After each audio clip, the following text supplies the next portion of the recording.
Paper pattern अगर हमने अच्छे से याद कर लिया, जैसे अभी मैंने सरगर्मी बता दिया आपको, 5 सरगर्मी है, इसमें क्या पूछा जाने वाला है, कितने नंबरात का पूछे जाने वाला है, एक सरगर्मी के लिए कितने नंबरात है। इस तरह से अगर आप पूरी तैयारी कर लेंगे तो आपको पेपर के दिन कोई परेशानी नहीं होगी। जब तक हम पेपर पैटर्न पूरा याद नहीं कर लेते, हमारी स्टडी नहीं होती। पेपर पैटर्न का याद कर लेना आधी स्टडी हो गई। कितनी स्टडी हो गई? पेपर पैटर्न का याद कर लेना आधी स्टडी हो गई। और पेपर पैटर्न को याद करने के बाद उस पर अमल करना, यानी कि उसकी तैयारी करना। पहले सबक, पहले इसमें पहली सरगर्मी में क्या पूछा जाएगा उसकी तैयारी, दूसरी सरगर्मी में क्या है उसकी तैयारी, तीसरी सरगर्मी की क्या तैयारी है उसकी पूरी तैयारी। ऐसे तैयारी हो गई तो आपका पहला पेपर क्या हो गया?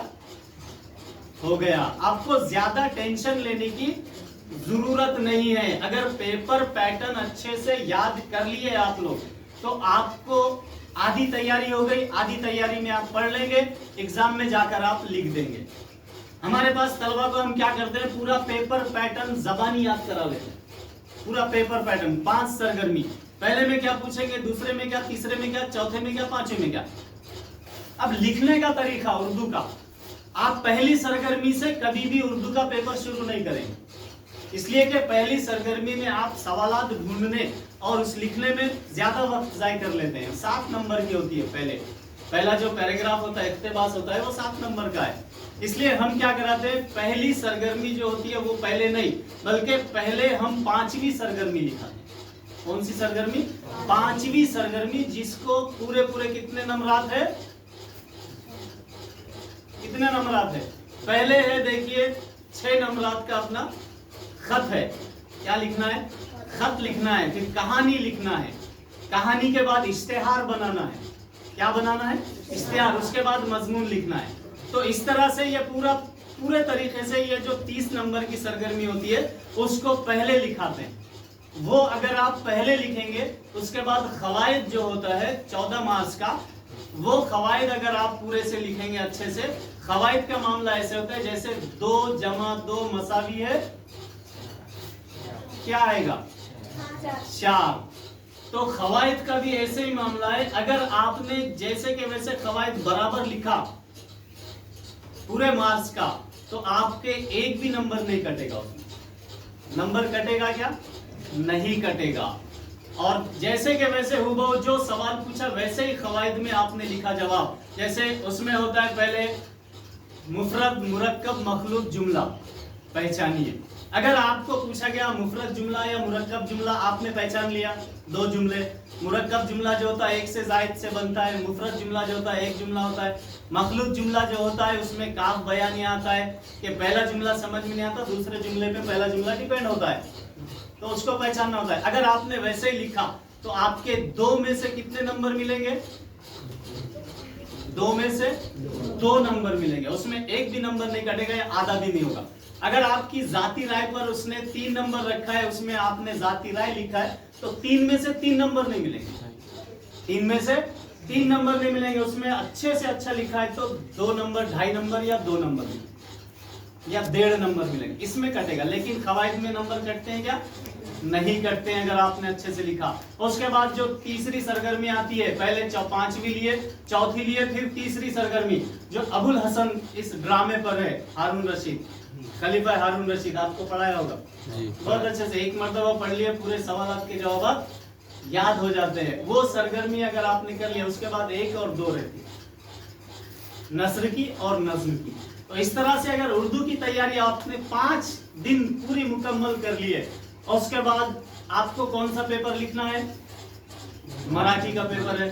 मराठी की 5 दिन तक आपने पूरी तैयारी कर ली है। उसमें जो ऐसे ही है, उसमें भी जैसे उर्दू में है वैसे ही मराठी में भी है। मराठी में भी 5 सरगर्मी है। कितनी सरगर्मी है? 5 सरगर्मी है। उसी तरह से आपने ऐसे जैसे उर्दू का है वैसे मराठी का भी है। 5 दिन आपने तैयारी कर लिए। इंग्लिश का उसके बाद कौन सा पेपर देना है? इंग्लिश का पेपर देना है। इंग्लिश के भी अंदर 5 सरगर्मियां हैं। और इसी तरह से है, लैंग्वेज बदल है, सिर्फ Urdu, Marathi, English same to same रहेगा। कैसे रहेगा? एक जैसा रहेगा, लिखना सिर्फ लैंग्वेज अलग है। समझ में आ रही है ना बात आप लोगों के? जी हाँ। तो ये 5 दिन इसकी तैयारी कर ली। उसके बाद कौन सा पेपर देना है आपको? रियाजी का पेपर देना है। उसके 5 दिन अगर आपने फर्स्ट सेकंड की तैयारी कर ली, फिर साइंस की तैयारी कर ली, तारीख ज्योग्राफिया की तैयारी कर ली, आपने 5 दिन अच्छे से स्टडी कर ली। अब बचे हुए थे बीच में 3 दिन। कितने दिन बचे हुए थे? 8 दिन दिए थे ना हमने जी। 3 दिन बचे हुए हैं हमारे। तो फिर 3 दिन रिवीजन लेंगे। क्या लेंगे? 3 दिन रिवीजन लेंगे। हमारा पेपर पहला कौन सा रहेगा? उर्दू का पहला पेपर रहेगा। उसके बाद मराठी का, फिर इंग्लिश का, फिर इसी तरह से आप तारीख और ज्योग्राफिया की तैयारी कर लेंगे। फिर आप जैसे ही जाएंगे उर्दू के पेपर के लिए, आपने अभी रिवीजन में ही 3 दिन पढ़ा हुआ था ना वो? जी।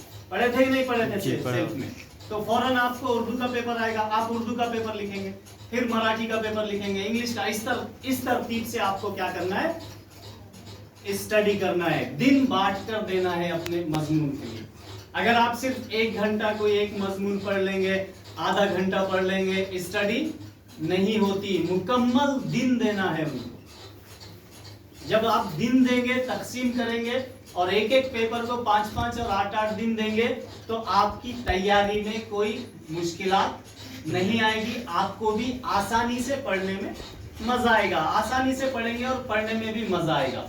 इस तरह से ये आप 10वीं के बच्चे, 10वीं के तलबा इस तरह से, इस अंदाज से तैयारी कर सकते हैं। और राइटिंग पर भी ज्यादा अच्छे से ध्यान दें। अभी 2 महीना है।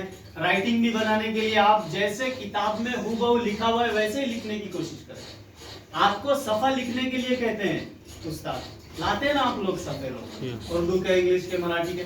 लेकिन आप सफा कैसे लाते हैं? अपने अंदाज पे। लिखा हुआ तो सही होता है किताब में, लेकिन आप अपने तरीके से लिखते हैं उसको। वैसे नहीं लिखना होता है।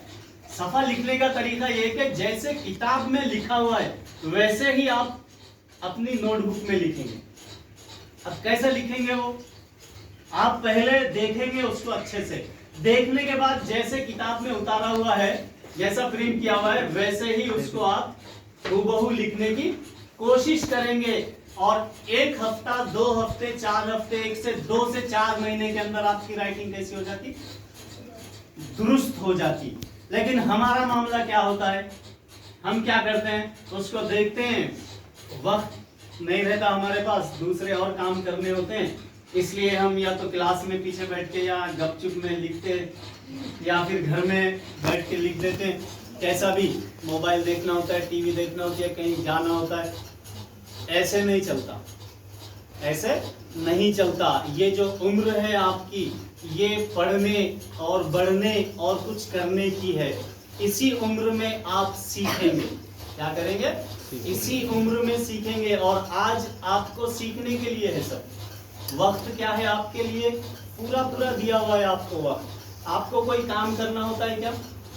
शायद कोई बच्चा जाता होगा काम के लिए, लेकिन काम बोलते क्या घर वाले? नहीं बोलते। लेकिन जब आपको नहीं बोलते हैं तो आपका काम ये है, आपकी ये उम्र जो है वो सीखने की है। इसकी है? सीखने की है। और बेहतर से बेहतर सीखने की है।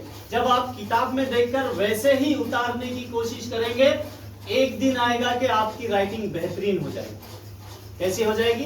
बेहतरीन हो जाएगी। आप ये कोशिश करने का वक्त है। आपका जो ये वक्त है, किसका वक्त है? कोशिश करने का वक्त है, आगे बढ़ने का वक्त है। अगर इस वक्त में आप जाय करेंगे इस वक्त को, तो ये वक्त कभी वापस नहीं आएगा। और आने वाले वक्त में आप यही कहेंगे, अरे वक्त पे काम करते तो अच्छा होता था, वक्त पर काम करते तो अच्छा होता था। गया वक्त फिर हाथ आता है क्या? नहीं आता है। ये वक्त अभी जो चल रहा है ये तो चल रहा है, लेकिन कल ये वक्त आएगा, तारीख बदली जाएगी, साल भी बदला जाएगा। समझे? कल तो साल वही रहेगा, लेकिन ये वक्त भी रहेगा, तारीख ये रहेगी क्या? नहीं रहेगा। ये वक्त रुकने वाला नहीं है। हमको चाहिए कि हम वक्त का सही इस्तेमाल करने वाले बने। ऐसा इस्तेमाल करने वाले बने, सही इस्तेमाल करने वाले बने। वक्त को सही इस्तेमाल करना है। जैसे कि आज ये कौन सा वक्त है? हाल है। ये उर्दू में क्या कहेंगे इसको? हाल कहेंगे। इंग्लिश में प्रेजेंट टेंस, वर्तमान काल बोलेंगे ना मराठी में। क्या बोलेंगे? वर्तमान काल। ये हाल है। अगर हम अपने हाल को दुरुस्त करेंगे, अपने हाल को सही करेंगे, अपने हाल का सही इस्तेमाल करेंगे, यही हाल हमारा माजी बनने वाला है। क्या बनने वाला है? माजी बनने वाला है। और यही हाल हमारा मुस्तकबिल में आने वाला है। इसी पर मुस्तकबिल डिपेंड है और इसी पर माजी, कि हम जो पुरानी यादों में खोएंगे वो यार अच्छे से तालीम हासिल करें। क्या करे थे? अच्छे से पढ़ाई करे थे, अच्छे से लिखे थे।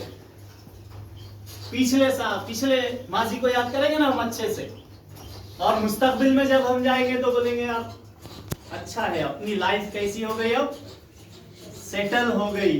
यानी कि हाल पर दोनों